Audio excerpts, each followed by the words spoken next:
Couple of notes on the board to remind you the weekly colloquium tomorrow continues the discussion with Scott Chaden on aesthetics.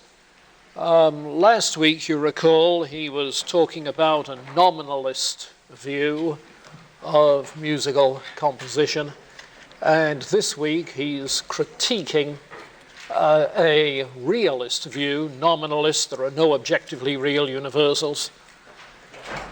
Realism, there are. So universal aesthetic values. Critiquing a realist view of musical composition. Nick Walderstorff is well known. He used to teach at Calvin College. He's now at Yale Divinity School and has written a couple of books on aesthetics that are very good. So that's what Chaden is taking to task if you want to join us up in the seminar room. And we said we'd have an optional discussion in the afternoon tomorrow.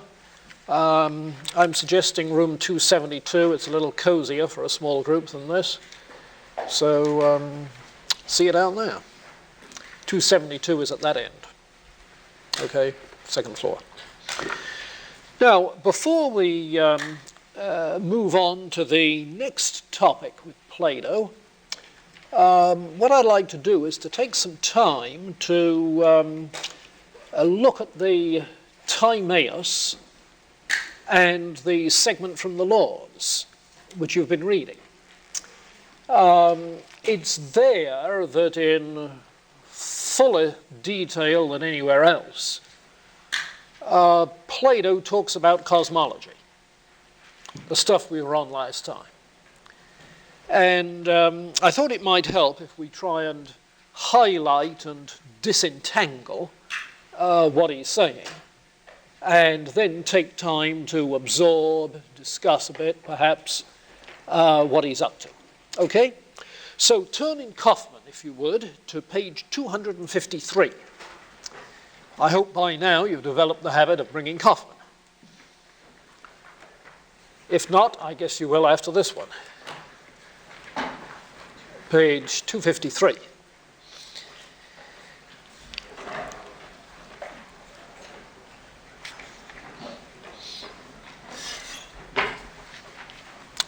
Notice that he starts, or Timaeus starts, by talking about making things. And at the bottom of the first column, whenever the maker of anything looks to what is unchanging and uses a model of that description in fashioning the form and quality of his work, all that he thus accomplishes must be good. But if he looks to something that has come to be, something, in other words, which is not eternal, which has come into existence, is part of the world of becoming, another particular, then it'll not be good. So the obvious point of departure then in this segment is the notion of particulars being shaped, being made, in accordance with some unchanging, eternal pattern, model, archetype. Okay? And you immediately begin to tie it into the theory of forms that we were on a couple of days ago. Okay?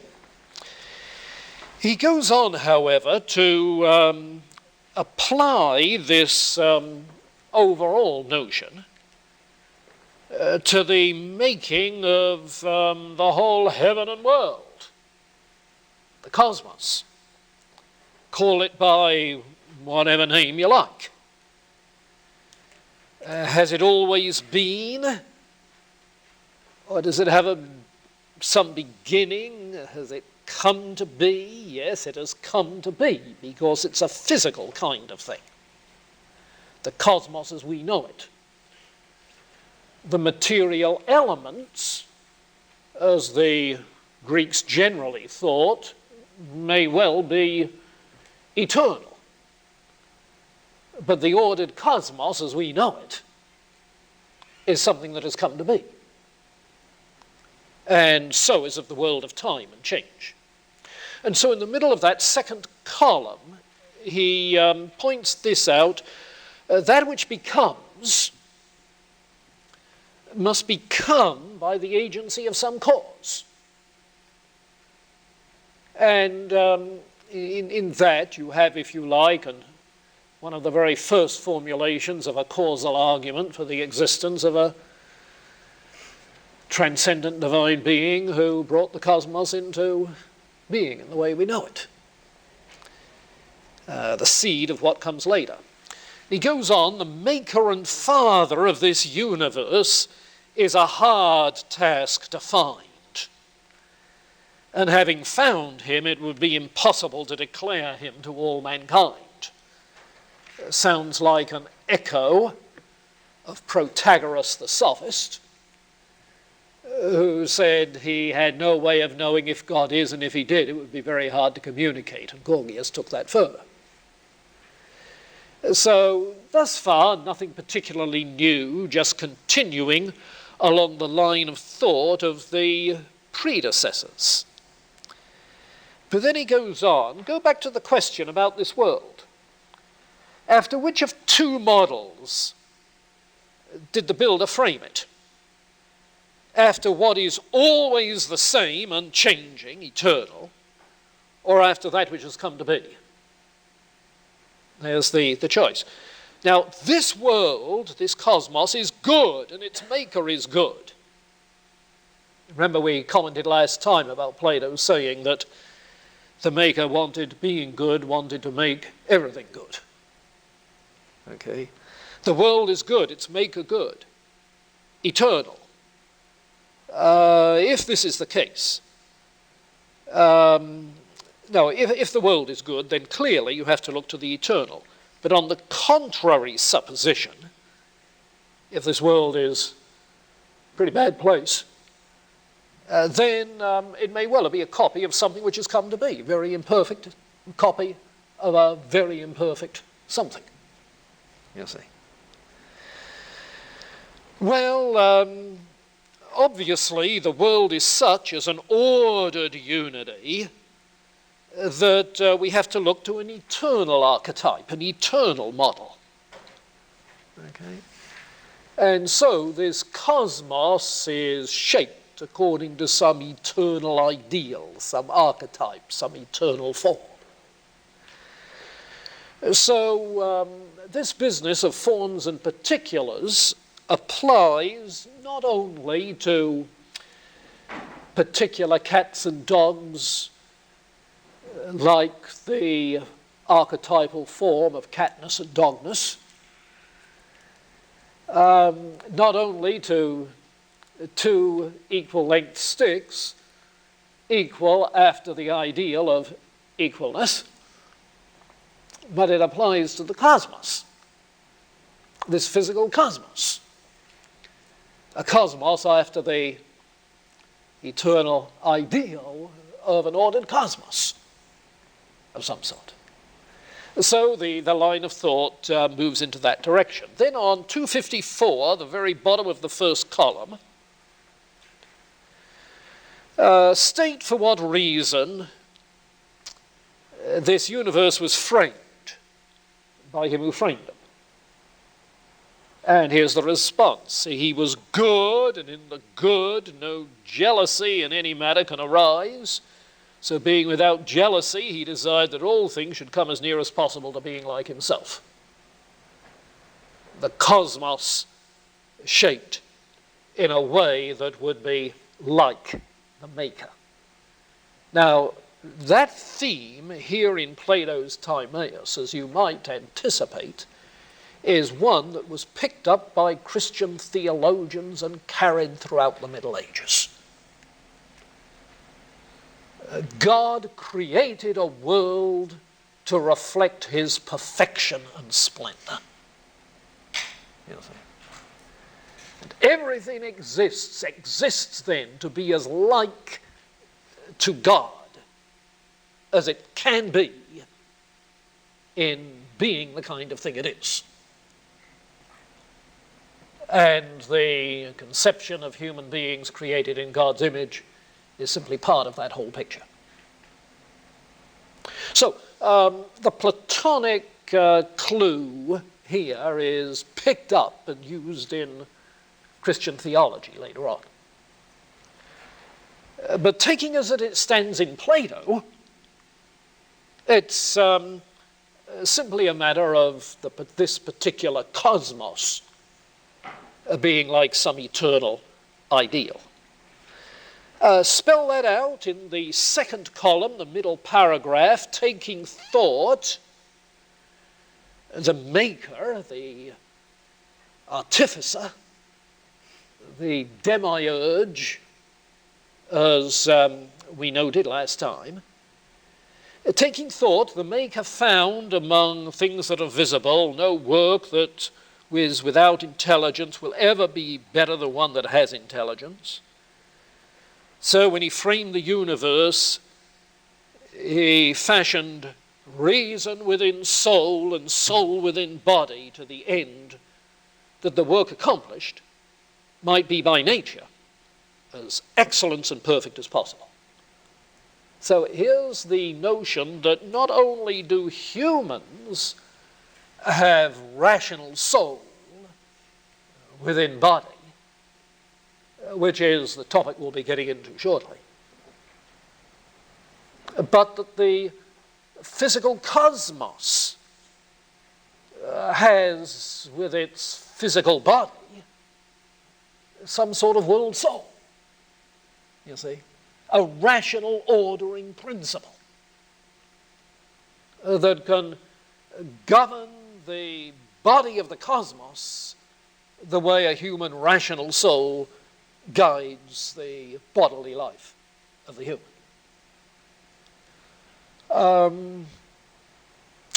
You say that sounds mythological. Yeah, from our standpoint, maybe, because we are so indoctrinated with Newtonian science. This universe is a thing so dead, remember? But not for the Greeks. Thales. The world is besouled and full of divinity, you see. Alive, besouled. Has some driving, animating force, power. Plato's particularly fond of referring to Anaximenes with his, did I say Anaximenes? Who do I mean? Huh? Who said there is a cosmic mind? The nous, Anaxagoras. Thanks. Yeah, Plato was particularly fond of referring to Anaxagoras. You see, there is mind in the universe, giving it rational order and direction. So he's picking up on those pre-Socratic notions. And this is why, he goes on to say, this world came to be by God's providence, in very truth, a living creature with soul, reason. Anaxagoras was right, according to Plato. But obviously, he has to spell that notion out. It's a purely germinal idea in Anaxagoras, undeveloped. Plato wants to develop it a bit. And that's what he tries to do in the following segments. The last paragraph at the bottom of 254, he likens the world, because of this soul and body approach, to a living creature, of which all other living creatures are parts. So we as living things are part of this overall living creature. He's using the analogy. And at the top of 255, first column, the god, that is to say the demiurge in this case, I think, wishing to make the world most nearly like that intelligible thing that's best and in every way complete, fashioned it as a single living thing, a universe, containing within itself all living things like that. But how is this going to be understood? And on 255, just over halfway down, that which comes to be, which came into being, was body, visible, tangible. And that required the basic elements. But in order that it be a unified thing, it had to be bonded together in some way. And it's of the nature, at the bottom of the column, of a continued geometrical proportion. Echoes of Pythagoras. This is a mathematically ordered universe, you'll see. And in the middle of 255, the four elements then are bound together in a world visible and tangible. Four constituents in number, the body of the universe, coming into concord by means of proportion, mathematical proportion. From these it acquired amity. There's Empedocles' notion of love as distinct from hate, the bonding force, so that coming into unity with itself, it became indissoluble by any other save him who bound it together. Only the demiurge could disintegrate it. Such is the unifying force. Well, on the page 256, top of the second column, all this was the plan of the God who's forever the God who was something sometime to be. The plan of the God who is forever, for the God who was sometime to be. That is to say, for the world soul. You see. And so this spherical cosmos, smooth, uniform, everywhere equidistant from its center. In the center, he set a soul, caused it to extend throughout the whole. The Greeks had the notion of the soul as diffused throughout the whole body. That's how you're going to have sensitivity in your toes, as well as in the top of your head. You know, diffused throughout the body.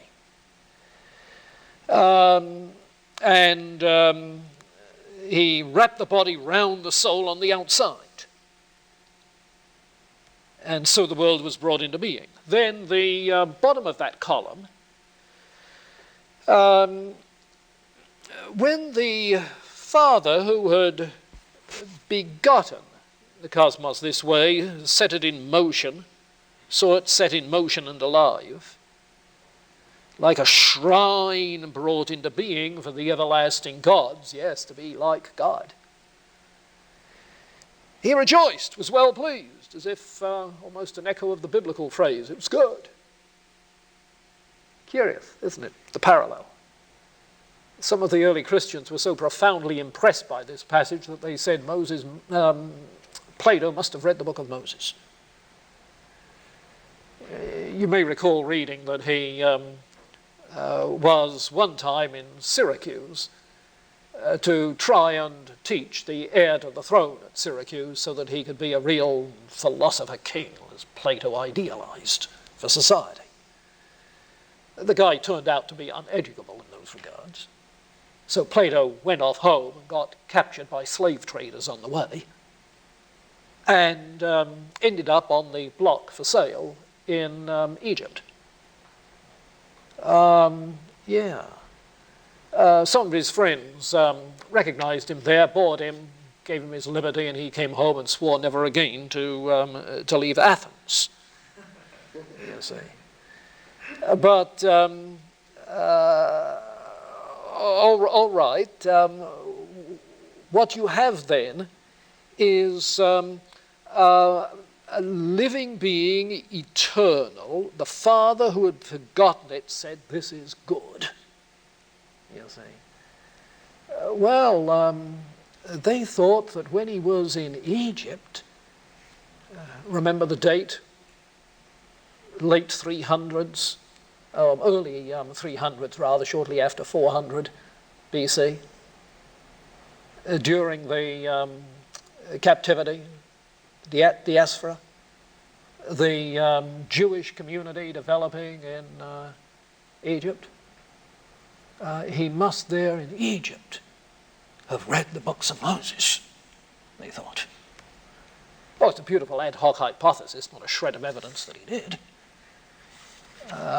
They therefore had to come up with other explanations of the similarity, and that gets to be exciting. They appealed to the Logos doctrine to explain it. There is the one Logos that enlightens every mind that comes into the world. You see. But it's this sort of passage that triggered that. Not only Moses said God looked at the world he made and said it was good, but Plato said that God looked at the world that was made and said it was good. Curious parallel. Okay. Well, the result is that the world that is made is, at the very bottom of 256, a moving likeness of eternity. And that becomes Plato's definition of time. A changing image of the eternal. Yes, because time is the realm of particulars. The eternal is the realm of forms. What are particulars? But changing images of eternal forms. So what is time?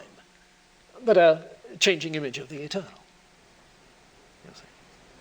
And here that's applied to the whole cosmos. We have given to this the name time, he says. Well, as you move on, you notice on page 259 the account gets more detailed, but he comes to refer to what he calls the receptacle.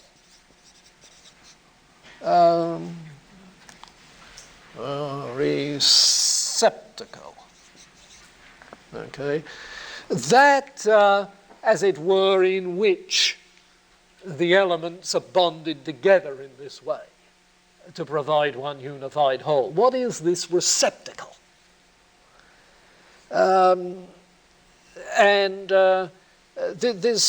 This receptacle as a whole encompasses the world of becoming, yes, but the receptacle is obviously space. A spatial world. So here are his notions of space and time. Space as a vast empty receptacle into which things can come. I mentioned before there's some ambiguity about how to interpret Plato, and this is a ripe time, I think, to say another word about that. The two interpretations I mentioned before are dualist and idealist.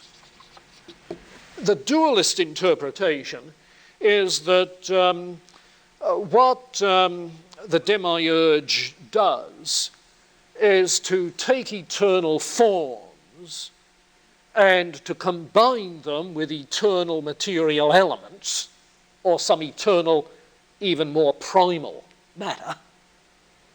But two eternal realities, form and matter, okay, in making this cosmos. And certainly the Timaeus might be read that way. This soul like eternal form, you see, and the receptacle for matter, you see. On the other hand, the idealist interpretation, which is developed in both Middle and Neoplatonism, and really becomes the historical force of Platonism later on. The idealist interpretation is that the only reality is what Plato calls being, the realm of forms. The realm of forms. Now, on the other extreme, you have, of course, the realm of non-being, literally nothing, you see. How then do we get this world of becoming? You see? Well, this world of becoming is a manifestation of eternal forms where there would have been nothing, but only a manifestation, a shadow of, a reflection of.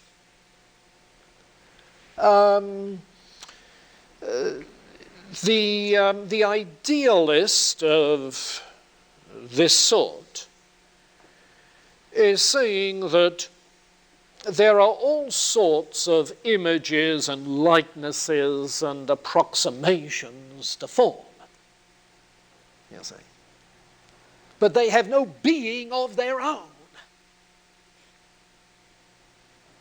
You perceive an image on a screen when a video is playing, but it has no reality of its own, that image. It's a visual manifestation of something that's producing it, you see.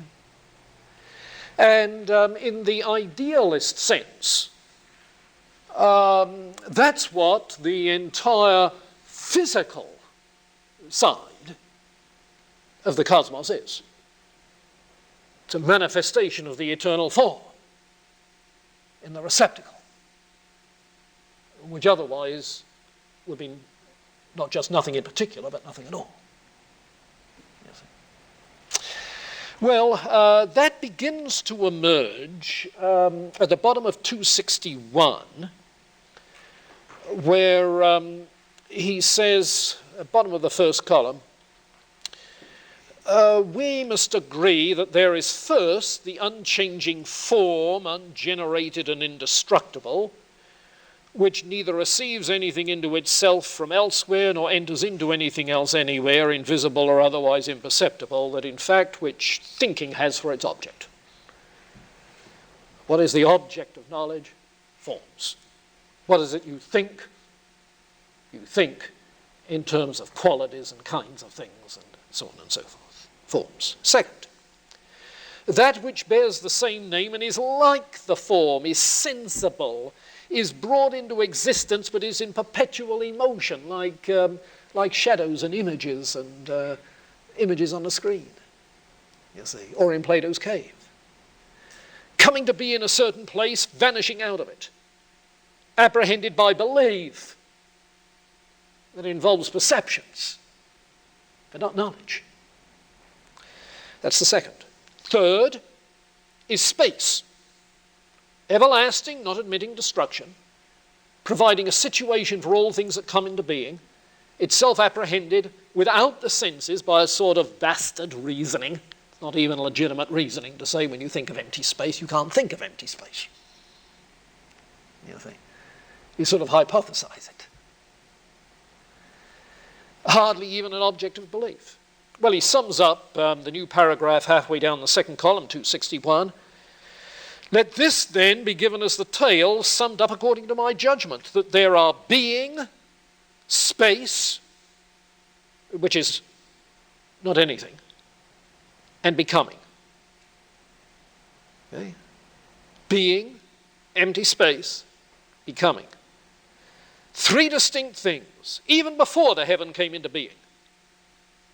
Now, the nurse of becoming, being made watery and fiery, two of the elements, receiving the characters of earth and air, the other two elements, and qualified by all these other affections that go with these, had every sort of diverse appearance to the sight, because it was filled with the powers that were neither alike nor evenly balanced, and so on and so forth. So it's from these three that things are made. Before that, all there was without proportion, without measure. And the conclusion then on 263, the last paragraph, at last let us say that our discourse concerning the universe has come to an end, having received in full its complement of living creatures, mortal and immortal. This world has thus become a visible living creature, embracing all that are visible and an image of the intelligible, a perceptible God, supreme in greatness and excellence, in beauty and perfection, this heaven single in its kind and one. This universe. Okay? Well, that's the picture. The anthology follows that with a few pages from the Laws, where you get another hint of a causal argument for the existence of God. You get reference to the world soul being like the human soul, being the source of motion. You get on 269 the recognition that the world soul is divine, but then the word God is used so broadly for all souls, alike divinities, you see. But what he seems to be doing is reiterating further, but in the Laws he makes more explicit than anywhere else, I think, in his writings, one, the concept of the shaper of the universe as the one supreme God. And that, second, that this has profound moral implications. Because if we are to be like that one God, rationally ordering our lives, which is akin to his concept of justice, being just, being good, then, says Plato, that those who do not believe in God, atheists, should have no place in his ideal republic. You see, if what you want is a just society, they would be treasonous beings. And you get this utopian thinking on Plato's part, extending the idea of an ideal republic, which he develops in the Republic, extending it further, but extending it in this direction. We need not only to have a justly ordered society, but we need to pay attention to the grounds of morality, you see, which he sees in belief in God. Well, so much for Plato on God and cosmos. You might think he would have fared well in Nathaniel Hawthorne's New England. Yeah, there was Platonic influence in those days and those parts. You might think that Calvin's Geneva would have appreciated Plato. Well, Calvin was closer to Cicero than to Plato. But Cicero had been influenced a bit by Plato, and Platonism was still an influence in Cicero's day.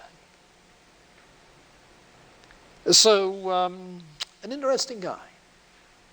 And when it comes to political matters, you find Plato both blessed and cursed by the writers. He's treated as the source of all ideological totalitarianism, fascism, and so forth, but is also treated as the inspiration for the whole conception of a just society. You see. Interesting, paradoxical sort of thing. Okay, any questions, comments about Plato on God and cosmos? David? I have a question about Plato's, I can't hear you. I have a question about Plato's concept of, his main concept of God. Yeah. So that it seems very clear that this demiurge has reason, or the principle of reason is working. But besides the personification that he uses, is there any other indication that this demiurge is self-conscious? Yeah, that's a good question, David. Notice that Plato says that the demiurge has reason or is reason. Has is more like his language. You sometimes wonder if what he really means is. He's simply personifying the notion of logos or reason, an abstract rational order.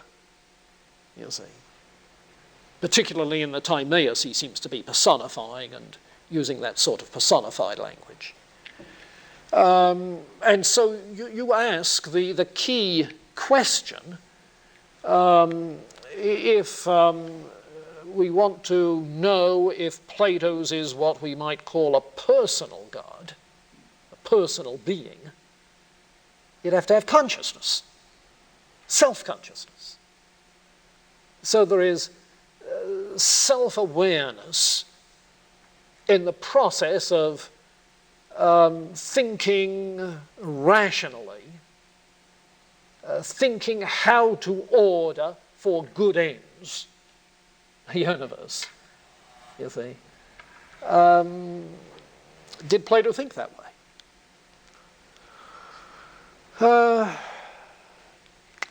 I guess I'm inclined to think so. And I suspect for two reasons. You try to figure out why you think what you do. And I can see two reasons why I'm inclined to think so. One is that he plainly has no place in this scheme for the Greek pantheon, all the various Greek gods. And in terms of running the universe, this God seems to take that place, which seems to imply, if there is to be an analogy, some kind of personal being. Now, that may be an overly naive sort of reading. Certainly, Plato's successors became increasingly clear about a conscious personal God, building on what Plato said. Okay, that's one reason. The second reason is that I'm not sure how clearly Plato distinguished personification from the real thing. Now, we have no difficulty ourselves in distinguishing a personification of nature when you write nature with a capital N and say she, from the notion that there really is a personal being consciously engaging in rational activities. I'm not sure that that's a clear distinction at this stage, by virtue of the way in which the Greeks seem not to have a clear conception of person. The distinguishing thing for them is between that which has soul and that does not. And soul is the source of life, of spontaneous motion, as well as of consciousness and thought. You see. And the distinction between what becomes known as rational soul and non-rational soul, I think I'm right in saying, doesn't emerge until you get to Aristotle. You see. And without that distinction, are we in a position to distinguish person from personification? Okay.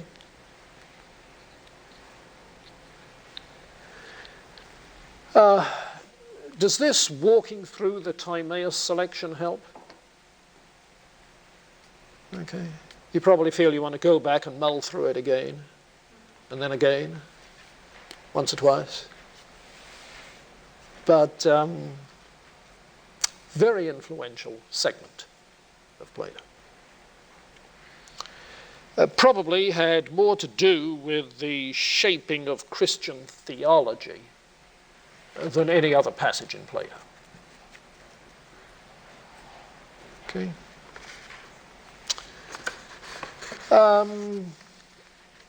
Carl King, you here? Afterwards. Okay, let's turn our attention then to our next topic, which I think you'll find a lot easier to get a handle on. Plato on the human soul.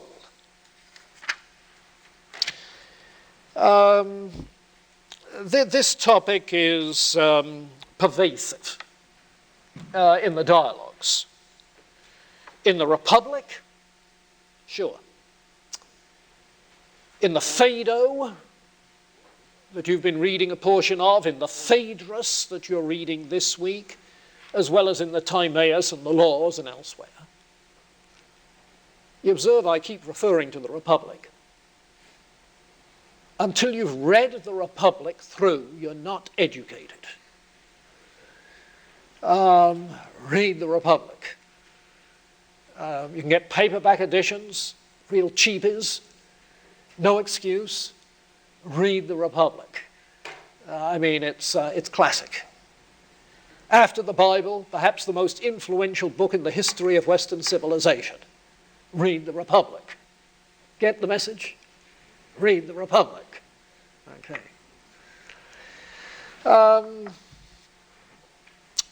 What the cosmos is as a whole, body and soul, the human individual is as a microcosm of the whole, a part of the whole,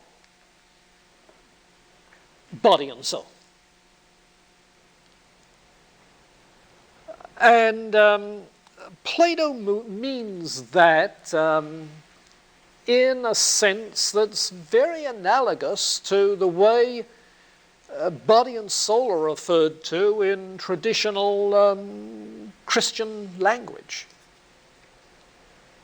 That is to say that these are two separate entities that are united as one being only in this life. Okay? Two separate entities that are united as one being only in this life. I say that sort of traditional Christian language. I said it that way carefully, with intent. I'm not sure that's biblical language. In fact, I'm quite sure that's not biblical language, though it may be typical Christian theology because of the influence of Plato on the shaping of theological readings of the biblical language. Okay? But Plato has a clear-cut body-soul dualism. And he's very explicit that the soul is eternal, the body is generated, dies, disintegrates.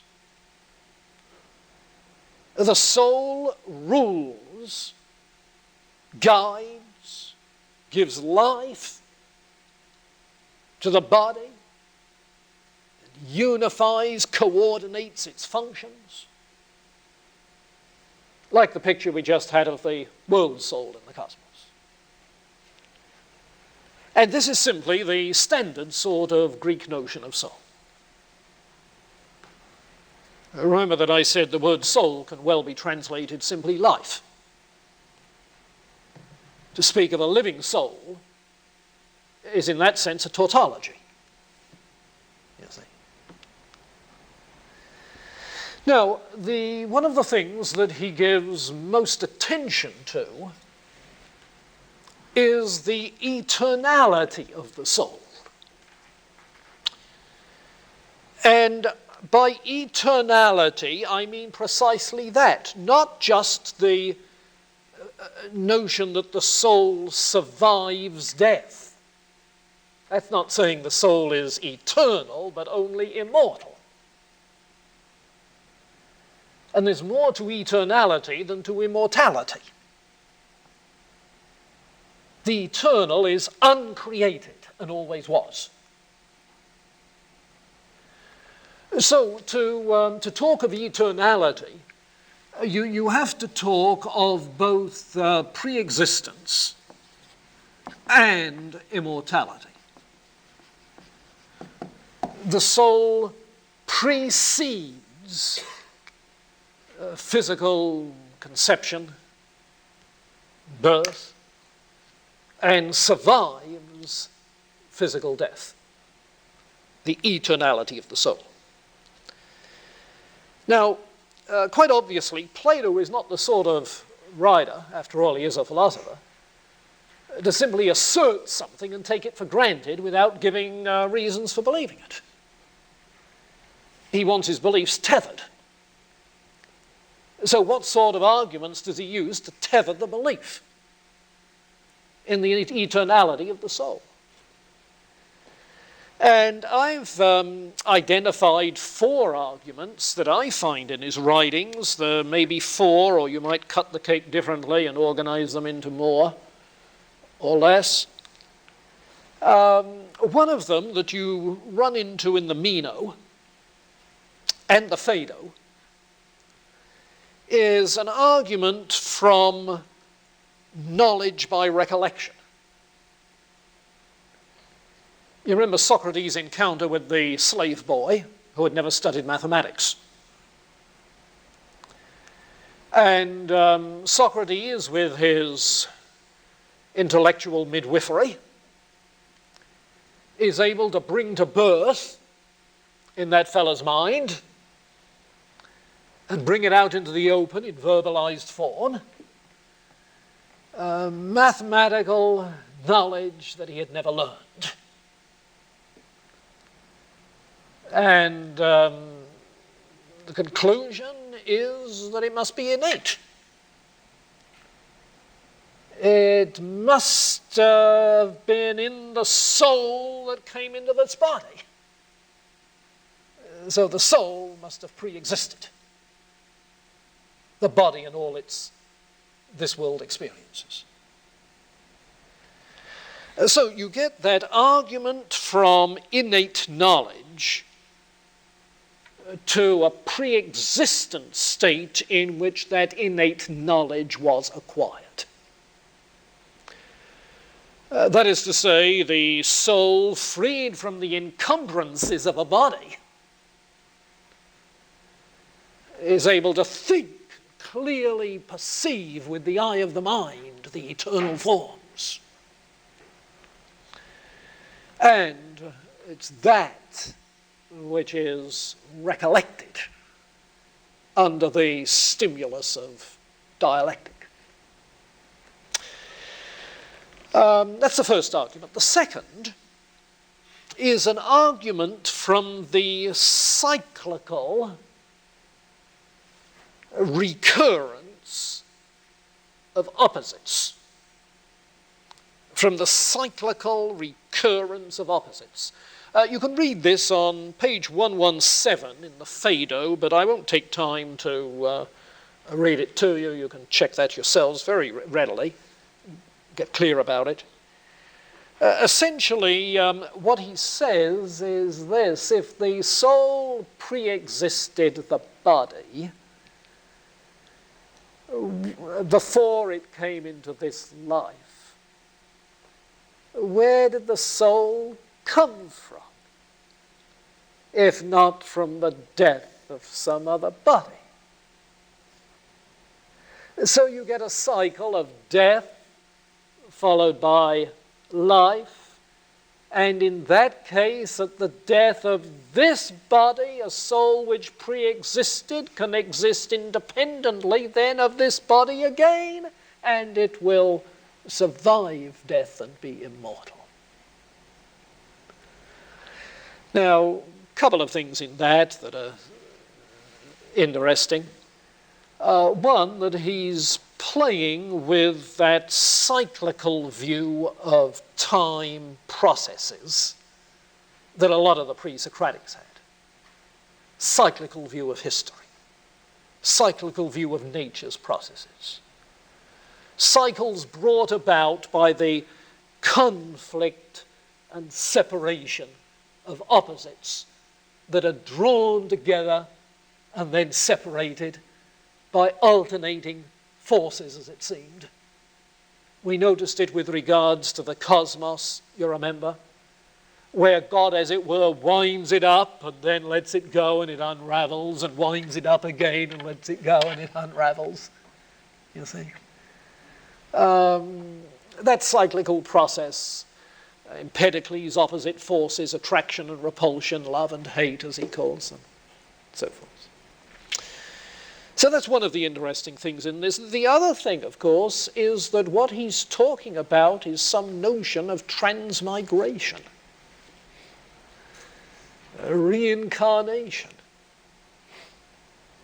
So that your moral development, which is what Plato is so concerned with,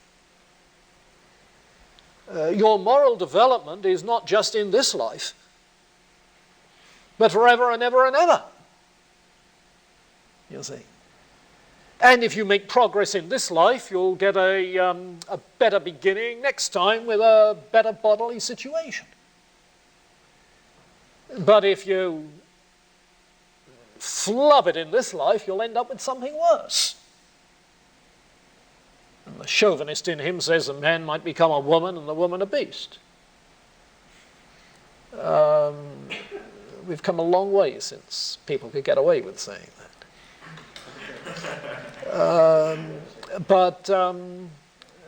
The notion of successive incarnations is involved in this cyclical view. That's the second kind of argument.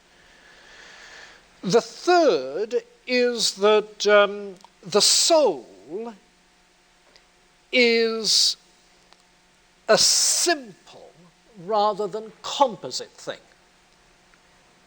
Now, the terms simple and simplicity in this context have nothing to do with being simple-minded. To be a simple is to be an indivisible unit. Theologians talk about the simplicity of God, and they certainly don't mean that God is simple-minded. What they mean is that God is indivisibly one. And even the Trinity is an indivisible unity. The simplicity of God, in that sense. Now, the soul, being immaterial, is not a composite of material parts. And he has an argument which you might formulate this way. What is immaterial is unchop-uppable. What is unchop-uppable is indestructible. What is indestructible is immortal. Okay? Now, don't ascribe to him the word unchop-uppable. But the idea is his. If it's immaterial, it's indivisible. If it's indivisible, it's indestructible. If it's indestructible, it's immortal. So the soul, being immaterial, is immortal. This is a natural immortality. In and of its own nature, it is immortal. It doesn't have to be sustained in existence. In and of its own nature, it is immortal.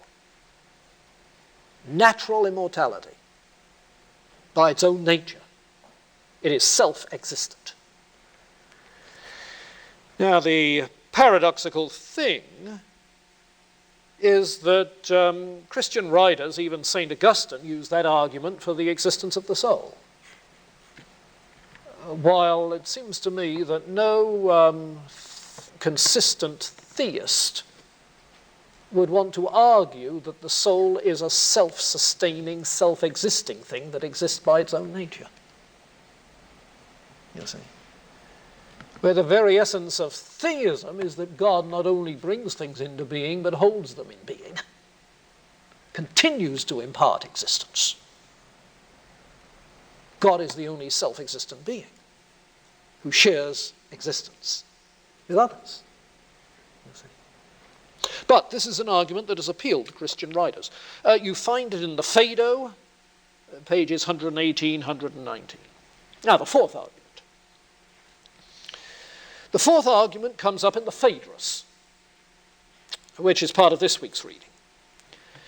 And there the notion is that the soul is the life of the body, the life-giving ingredient that activates the bodily potential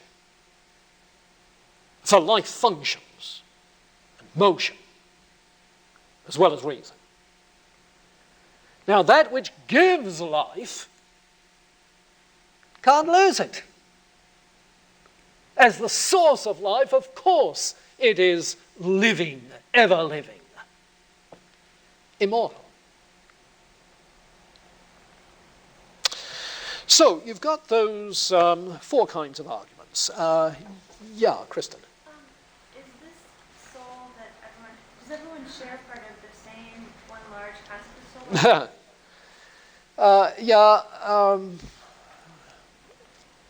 Again, I'm inclined to say I wish I knew. Does everyone share in the one all-inclusive world soul? In Neoplatonism in the 3rd and 4th century, the answer becomes yes. In Plato, I think the answer is, I don't think so, but he never says. Unless there in the Timaeus, he wants that notion of other souls as parts of the world soul taken literally. You see. Well, then if there are the separate souls, do they all share the same characteristics, or do they? Yeah, if these are separate souls, do they share the same characteristics? Yes and no. They share some. All souls are life-giving forces, but not all souls are rational. In other words, human souls have powers that cat and dog souls don't have, let alone the souls of flies and mosquitoes. You see. So yes, with regards to some of the most basic, no later. What Aristotle does, we'll see, is to distinguish actually three kinds of souls. You see. The lowest are what he calls vegetative souls. That is, say, the sort of life that vegetation has, with functions of nutrition and reproduction. So quips Aristotle, if all you're interested in is food and sex, you know better than a cabbage. Nutrition and reproduction. You see. Then there are animal souls with the additional functions of sensation and locomotion. If all you want to do is to run around sniffing and smelling and seeing and tasting, you know better than a pig. You see. And then there is the human soul, which is, in addition to the other functions, rational, capable, that is to say, of deliberative thought. Now, that's Aristotle, but Aristotle was a student of Plato. And I see no reason in this case to think that Aristotle is changing anything that Plato might have had in mind. I think this delineation is implicit in Plato. In fact, I've found one or two places in his writings where it's hinted at. Okay. As far as the consciousness of the soul, obviously he thinks that the soul can remember things as far as... The human soul. Right. Yeah, perhaps some animal souls. As far as concepts from past lives. Or experiences, at least. Now, what would you say as far as remembering, as far as the soul remembering where it was before it was in you or anything like that? No, there seems to be no recollection. In the cave analogy, the prisoner is suffering from amnesia. Okay, he does not remember. He remembers particulars, but I don't think Plato anywhere talks of the soul recalling where it was, what it was in previous existences. So where's the line drawn between where it was or what it was and what knowledge it can? Oh, well, the thing we remember is not particular wheres. A previous existence would have been some particular thing. You don't recall in knowledge by recollection particular things. Particular things are not objects of knowledge. Okay? Objects of knowledge are universal principles, forms, those ideals, essences. That's what you remember. Suresh? A bit louder, please. Going back to what you said before about Plato saying because immaterial is indivisible. Yeah. What about, how does that apply to time being immaterial? Well, time isn't a thing, like a soul is a thing. You see? The notion of substance. You can have material substances, physical, immaterial substances. Time is not a substance. For Plato, time is, I think I'm inclined to say, something of a relationship between events. It's a moving image of the eternal. You see? Yeah.